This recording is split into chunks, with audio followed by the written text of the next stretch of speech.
What's up, YouTube? It's your boy, Big Will. Back at it. Another day, another video. Trying to get this thing rolling, kicking off. I told you yesterday a little bit about what I'm trying to do. I'm gonna try and get this channel rolling. Yesterday's video was a reaction video to a Milk 74 TV reaction video.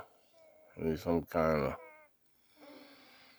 Gilligan, all it was his words, but that's another story. That's already dead and gone. If he responds, he responds. For a little bit about myself. Grew up in Fall River. Grew up in the projects all my life. Was a I don't want to say a troubled teen. I was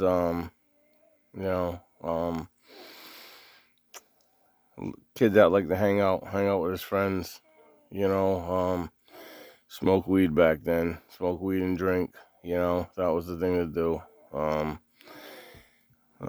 Back then it wasn't legal, so we had to smoke our weed and have our fun, you know what I mean? Hang out on the local Ave, and fight. We go to a dance.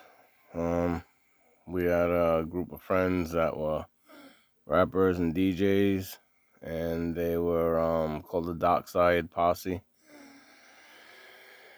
So there was a few of us that like to drink and fight, and so we were the Southside Posse. So that's where the gang mentality comes in. There was always 8 or 10 of us hanging around. We go to a jam.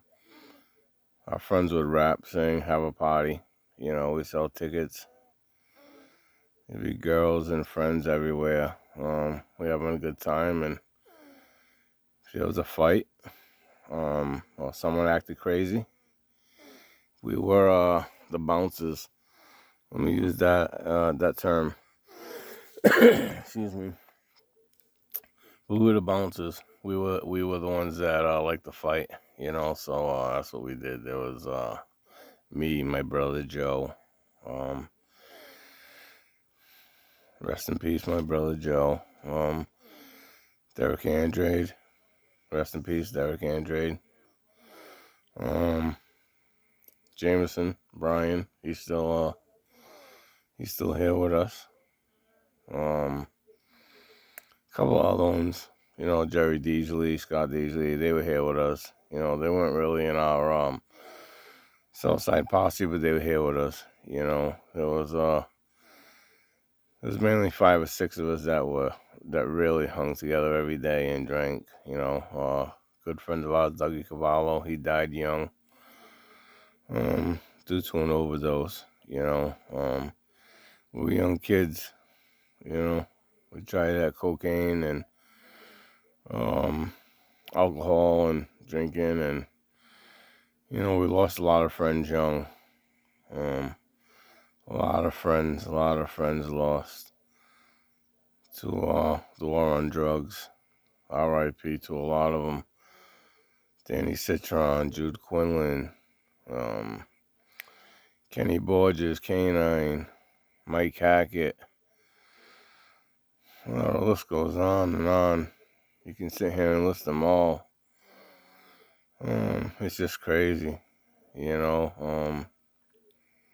My cousin Billy Dubras, he was stabbed and killed, actually not from drugs, but just a lot of friends we lost over the years due to nonsense, fighting, acting crazy, typical normal teenage stuff.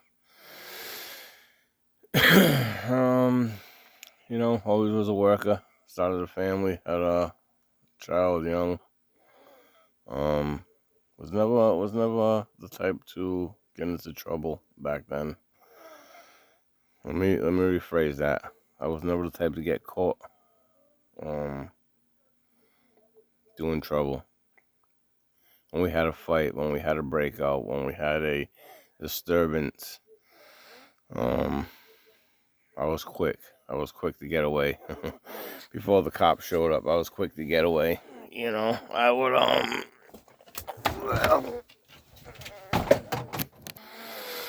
let's just say that was a fuck up. That was a mistake. Oh, yeah. I lost my seating. Killed my stage. I'm gonna have to learn how to edit and, move on with, as I get into YouTube. I'll learn how to edit and thumbnails and all that stuff. That's all to come. Like I said, I'm all new to it. But yeah, going back, we had a lot of unfortunate friends passed away. And drugs weren't a big part of my life back then. I was a weed smoker. I was a hockey player. I was an athlete. So I thought I was an athlete. I was in school and I got kicked out at a young age for fighting. I was a fighter. That's what I like to do. I like to wake up in the morning, smoke some weed, take the school bus to school with my friends. They'd get off. I'd go back home. I smoked some weed. I would go to the bus terminal. I would fight. If I stayed in school, if I didn't take the bus home, I would fight. I would skip all lunches. I would fight. My friends know me, that know me, know that in my high school years and my middle school years, I started young with the weed and I enjoyed it.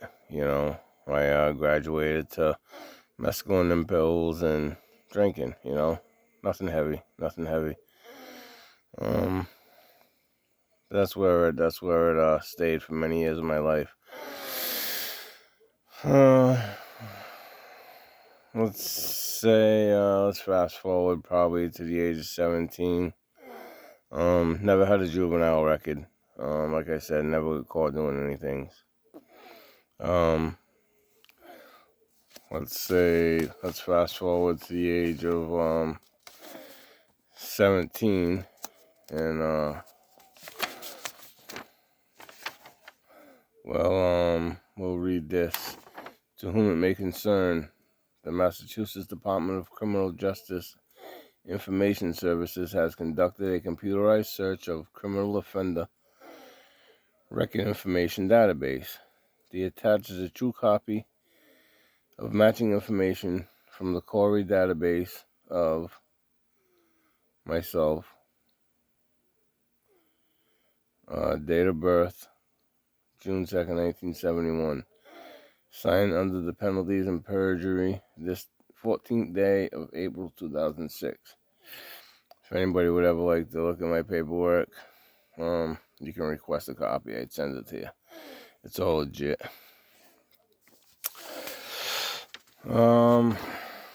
Mother's maiden name, Mac Wilfred O. Dupress. That's me. June 2nd, 1971.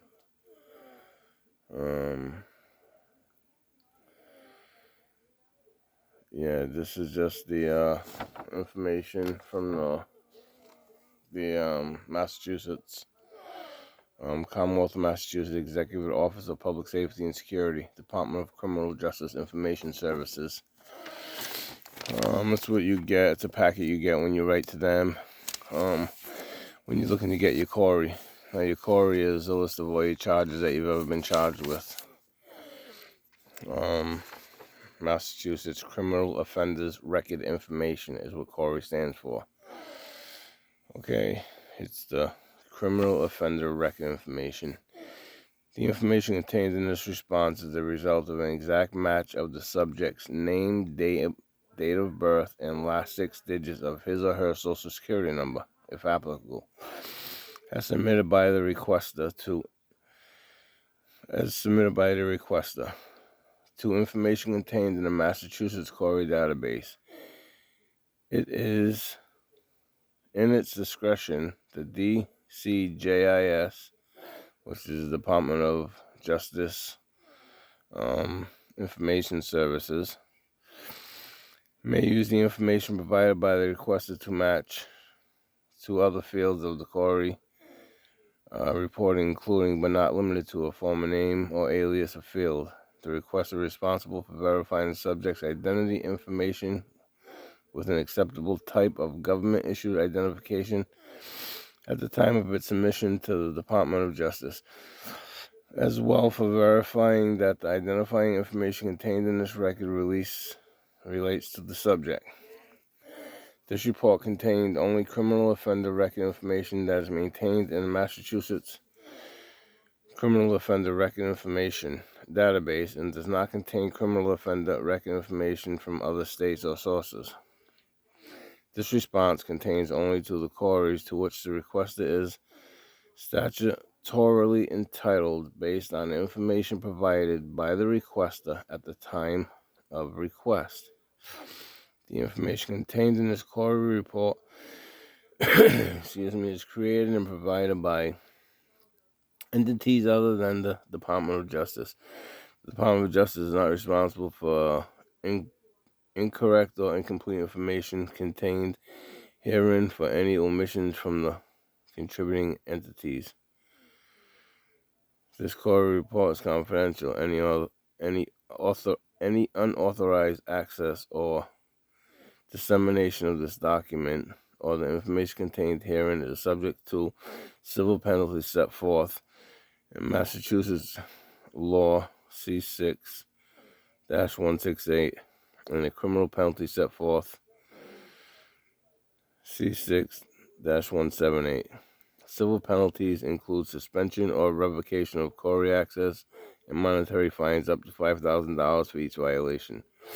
Criminal penalties include monetary fines up to $50,000, incarceration in the House of Correction for up to 1 year or both, and a fine and incarceration. So that just explains all the cori. As it stands, your cori is your record. Again, make it clearly. Most of you people that have been to prison know about it.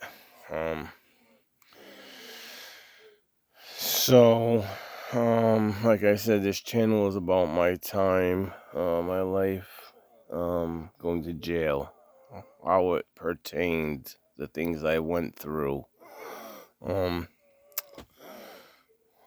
how I survived in jail, what you have to do to survive in jail, how it is living in jail, the things that go on in jail, what you have to watch out for, what you don't have to watch out for. Things people say and tell you to be scared of jail. A lot of it's horseshit if you can hold your own, if you're a timid, young, frail, or old, no matter age, but if you're a lanky, thin little body, you might get taken advantage of, but other than that, when you go in and you hold your own, you be safe, at least I was. I'm 6 feet, 250 pounds. On a light day, I get up to 260. Not fat, I'm just big and broad. Runs in my family. My father was 6'6", 380, 400 pounds on a good day. All my brothers, my uncles are all 6'1", 6'2". My brother Joey was probably the shortest. And he was 5'10", but running 250, just wide, just all big people, who love to throw these hands, see the size of these mitts, they do damage. They've caused me to get into trouble, as you'd see in my cori, but as I get into them, I'll go down, starting in future videos, I'll go down, and I'll go through my list of cories, just to show you a little bit. I don't know if you can read that. Let's see if we can get that clearly. So there is, anyways, I don't know if you can read it, but there's 22 pages for my record. Not to be something too proud of.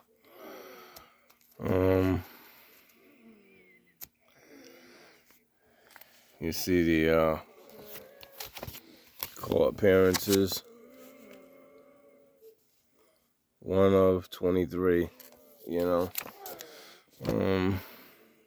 So I've had 23 court appearances. Been in jail probably about 4 years, 4.5 years, on and off. The longest I did was 2 years straight. Never did any state time. I was fortunate. Or unfortunate. From people I hear from and talk to about, state time is much more laid back, much more better. You're in the county when everybody's all, and they're all a lot of emotions and testosterone, and everybody's going to try to hold their own because they know they're either going home or they're going to the big house, and they want to act bravado. I'm going to jail, I'm here for a shooting or a stabbing or my first charge, stolen motor vehicle. 17 years old, just got my license. What do? I don't drive my own car. I go out and steal one because I was on Valiums at the time, which led to my life of crime. But again, I wasn't a bad person. I just made a lot of bad choices in life, and also made a lot of good choices. I was very fortunate. I've flown around the world. I've seen many countries. I used to work on an oil barge. Shout out to my brother David Dubers for getting me and my brother Joey out there. I would love to get out there again. That is just the ultimate job. It's beautiful. But I've seen so many countries. I flew around the world. Beautiful, beautiful. I love being in an airplane. I've had a good life. I've made some bad choices that also gave me good times. I was a drug addict at times in my life, so I sold drugs to support my habit. I also sold drugs to support my gambling addiction, my ice cream addiction, my car addiction, my sneaker addiction, my clothes addiction, my jewelry addiction, the many things that come along with being a drug dealer, having fun, having money. That's what it's all about. You grow up seeing the drug dealers with the nice car and pockets full of money and beautiful girl on the side of them.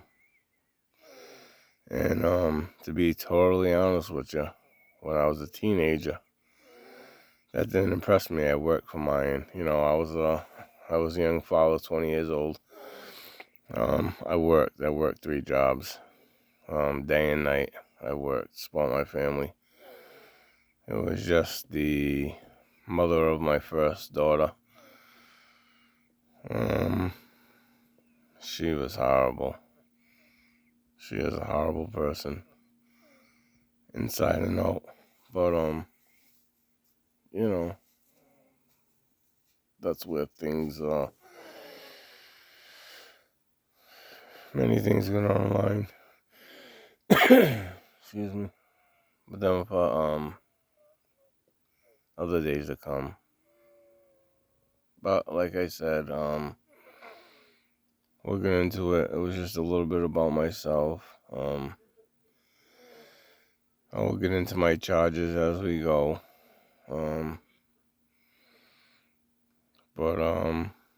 Yeah, we'll take it from there. People around the city, around Massachusetts, know who I am. Around my city, they know who I am. I'm pretty well known. I've got a big family. So, most people, if they end up seeing these videos, that, they know what I say is not bullshit. And, stay tuned, is all I can say. Like I say, I'm gonna learn how to edit, these videos for mishaps, and learn how to, shoot better videos, get more comfortable for the camera, things of that nature. Bear with me as I learn, but if you like, subscribe, hit the notification bell. That helps out. That helps the confidence. That'll show me what I'm doing is getting out there. The ultimate message will be for kids to not do what I do. Don't do what I do. Use your own mind. You'll see the things I did were wrong, so it's not for you to follow in my footsteps. Let's do as I say, not as I do.